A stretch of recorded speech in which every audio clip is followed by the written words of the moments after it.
আসসালামু আলাইকুম। প্রিয় দর্শক, অন্য মঞ্চের আলাপচারিতায় আপনাদের সকলকে আমন্ত্রণ জানাচ্ছি। সম্মানিত দর্শক, দুনিয়া কাঁপানো, বিশ্ব তোলপাড় করা ইরান এবং আমেরিকার যে যুদ্ধ সম্ভবত খুব দ্রুত শেষ হতে চলেছে। এই কারণ হলো যে উভয় পক্ষ তাদের ধৈর্য শক্তি হারিয়ে ফেলেছে এবং উভয় পক্ষ তাদের যে ক্ষয়ক্ষতির চূড়ান্ত পর্যায়ে পৌঁছে গেছে এবং অভাবিত বিষয়গুলো এই যুদ্ধের ময়দানে ঘটে যাচ্ছে। ইসরায়েল সম্পর্কে যে মিথ ছিল যে ইসরায়েলের আকাশে বিদেশি কোনো বিমান উঠতে পারবে না তাদের হুকুম ছাড়া, তাদের যে স্বয়ংক্রিয় আকাশ প্রতিরক্ষা ব্যবস্থা যেটাকে বলা হয় আয়রন ডোম সিস্টেম, এটা এতটা সুরক্ষিত যেটা চড়াই পাখিও ইসরায়েলের আকাশে ঢুকতে পারবে না, এরকম যে প্রচার করা হতো। এবং ইসরায়েলের এই প্রচারটা এত বেশি ছিল যেহেতু বিশ্ব গণমাধ্যম তাদের হাতে, যে আমেরিকা মনে করতো যে আমেরিকার চাইতেও তাদের আকাশ প্রতিরক্ষা ব্যবস্থা মানে ইসরায়েলের আকাশ প্রতিরক্ষা ব্যবস্থা ভালো। এই জন্য সেই আয়রন ডোম সিস্টেম থেকে শুরু করে পুরো যে ইসরায়েলের যে সামরিক খাতে তাদের যে সকল প্রযুক্তি রয়েছে এটার একটা রমরমা ব্যবসা সারা দুনিয়াতে চলত। এই যুদ্ধের ফলে ইসরায়েল এবং আমেরিকা সে দম্ভ চুরমার করে দিয়েছে। ইসরায়েলের আকাশের যে প্রতিরক্ষা ব্যবস্থা অলমোস্ট 80% ধ্বংস হয়ে গেছে। This the reality. 2 নম্বর হলো যে আমেরিকার যে B-2 বোমারু বিমান, আকাশে যে রিফুয়েলিং যে বিমানগুলো আছে, মাইলের পর মাইল যে তাদের F-35 যে বিমানগুলো রয়েছে অত্যাধুনিক জঙ্গি বিমান, সেগুলো হাজার হাজার মাইল সেই পথ অতিক্রম করে আকাশেই আবার নতুন করে ফুয়েল নিয়ে তারপরে একটা দেশে নিখুঁতভাবে বোমা মেরে তারপর আবার ফিরে যেতে পারে। এই যে মিথ, এই যে আতঙ্ক সারা পৃথিবীতে, সেই F-15 থেকে শুরু হয়েছে, F-15 থেকে এখন F-35, এই বিমানের যে দাপট, এই দাপট নিয়ে সারা পৃথিবীর যে মিথ ছিল ভেঙে দেওয়া হয়েছে বা ভেঙে গেছে। থার্ডলি হলো ওদের বড় বড় যে সামরিক জাহাজগুলো রয়েছে, এক একটা সামরিক জাহাজে 8,000 9,000 এক ডিভিশন থেকে 1.5 ডিভিশন সৈন্য থাকে এবং এদেরকে বলা হয় ত্রিমাত্রিক সৈন্য। এবং এরা মার্কিন মেরিন হিসাবে আমেরিকার সেনাবাহিনীতে সবচেয়ে চৌকুশ কর্মকর্তা হিসেবে পরিচিত। তারা মরুভূমিতে যুদ্ধ করতে পারে, আকাশে যুদ্ধ করতে পারে, সমুদ্রে যুদ্ধ করতে পারে এবং স্থলে যে সবচেয়ে পাহাড় পর্বত সব জায়গায় তারা যুদ্ধ করতে পারে। ফলে মার্কিন মেরিনের নাম শুনলে পৃথিবীর অন্য যে সকল যোদ্ধা জাতি রয়েছেন বা যোদ্ধা যে বাহিনীগুলো রয়েছে তাদের মধ্যে এক ধরনের কম্পন তৈরি হয়ে যেত। এই জিনিসগুলো ভেঙে গেছে। এখন মার্কিন মেরিন নিয়ে মধ্যপ্রাচ্যের কোনো দেশে কোনো ভীতি নেই। তাদের যে সকল যে রণতরী, বিখ্যাত বিখ্যাত বড় বড় রণতরী, যেগুলোতে এই যে 8,000 বা 1.5 ডিভিশন 2 ডিভিশন সৈন্য থাকে, তো এইগুলোর যে সক্ষমতা, পারমাণবিক সক্ষমতা, বছর পর বছর তারা এই পরমাণু শক্তিতে চলতে পারে।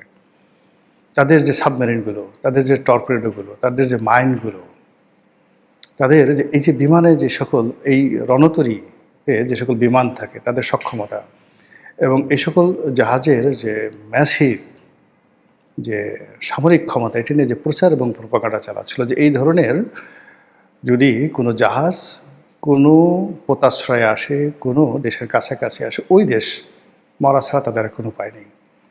1971 সালে আমাদের এখানে মার্কিন এই নৌবহরের 7ম নৌবহর, খুব বিখ্যাত ফ্লিট ছিল, তারা সেই 7ম নৌবহর বঙ্গোপসাগরে আসবে এই ভয়ে আমাদের মানে গ্রামগঞ্জে সেই দেখা গেল যে অজপাড়া গায়ের যে কফিল উদ্দিন লেখাপড়া জানে না, সেখানে শুনছে আমেরিকার 7ম নৌবহর আসছে, তার পায়খানা প্রস্রাব বন্ধ হয়ে গেছে ভয়।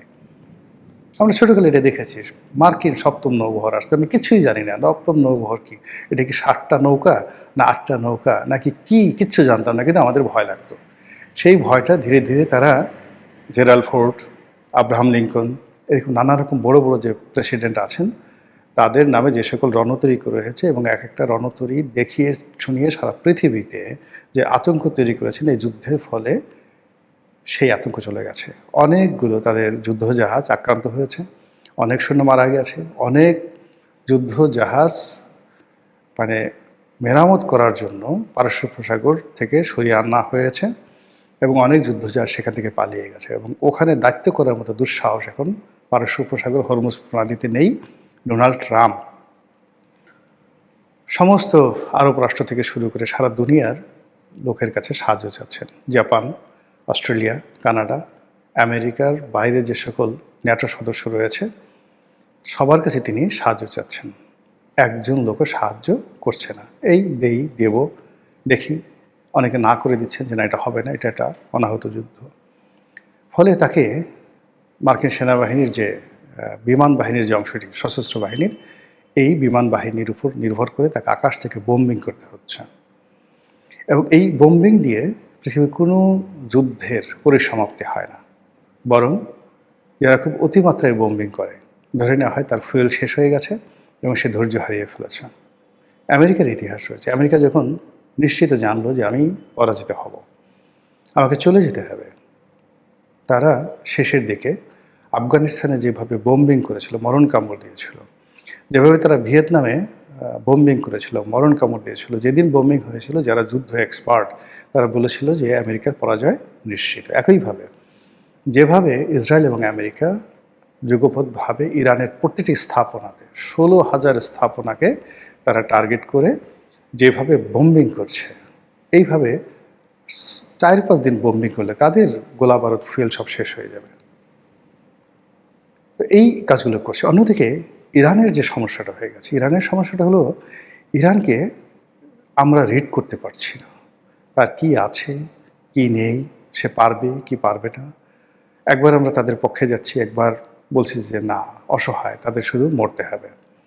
কিন্তু ওই ধ্বংসস্তূপের মধ্য থেকে বের হয়ে তারা একবার সিজিল, তাদের যে শব্দের চাইতে 13 গুণ গতিসম্পন্ন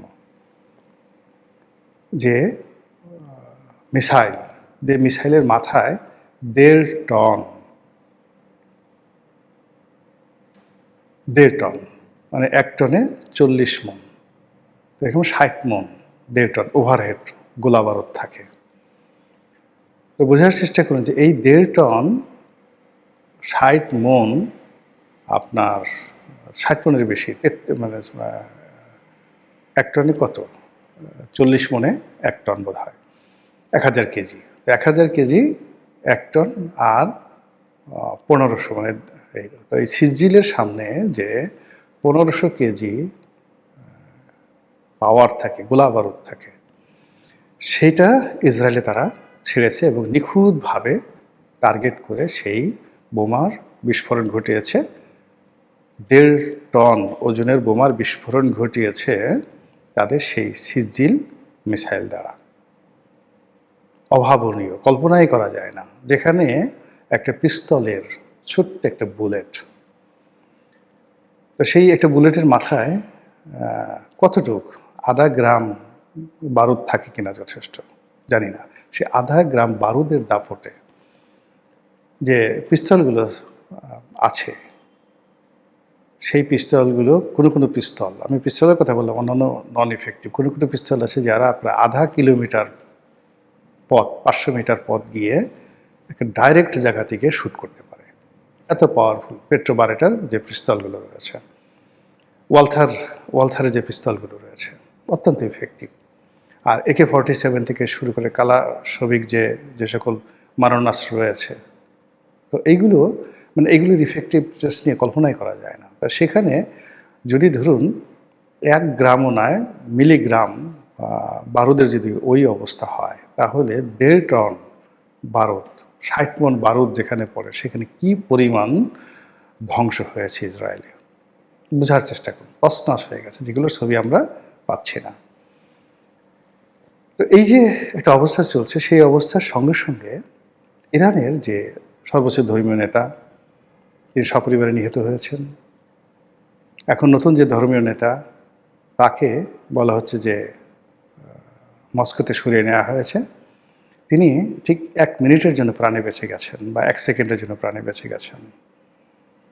এর বাইরে তাদের যে বেশ কয়েকজন, 3 জন যে RGC, যেটা যে বাহিনীটি মূলত এই মুহূর্তে যুদ্ধ করছে, তাদের বিপ্লবী বাহিনী যেটি, তো সেই বিপ্লবী বাহিনীর কমান্ডার ইন চিফ, 3 জন কমান্ডার ইন চিফ পরপর নিহত হয়েছেন। ফলে এটি তাদের জীবন মরণ এবং অস্তিত্বের বিষয় হয়ে গেছে। তাদের বক্তব্য হলো যে কোনো মূল্যে আমরা এর প্রতিশোধ নেবই, প্রতিশোধ না নিয়ে আমরা বাঁচব না।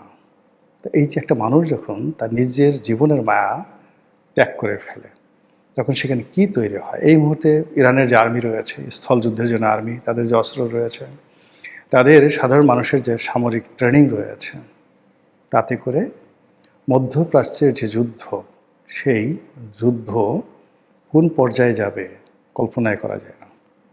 ফলে আকাশযুদ্ধ থেমে যাবে।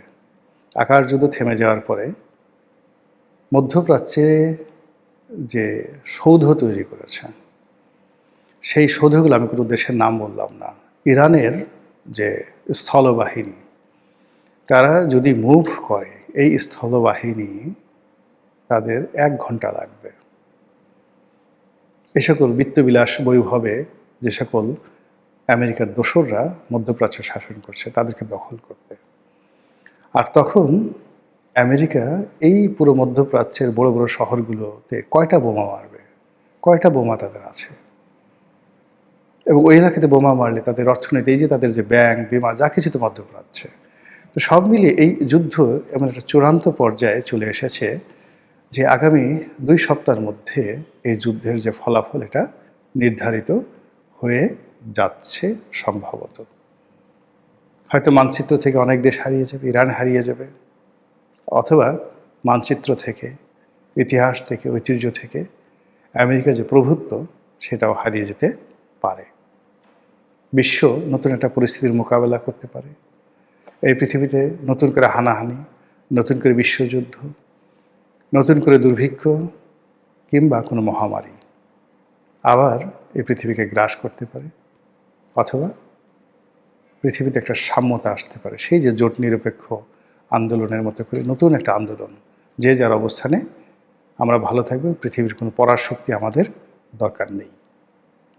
এই যে আওয়াজ, এই আওয়াজ পৃথিবীতে উঠতে পারে। মহান আল্লাহ আমাদের সবাইকে হেদায়েত দান করুন, হেফাজত করুন। আসসালামু আলাইকুম ওয়া রাহমাতুল্লাহি ওয়া বারাকাতুহু।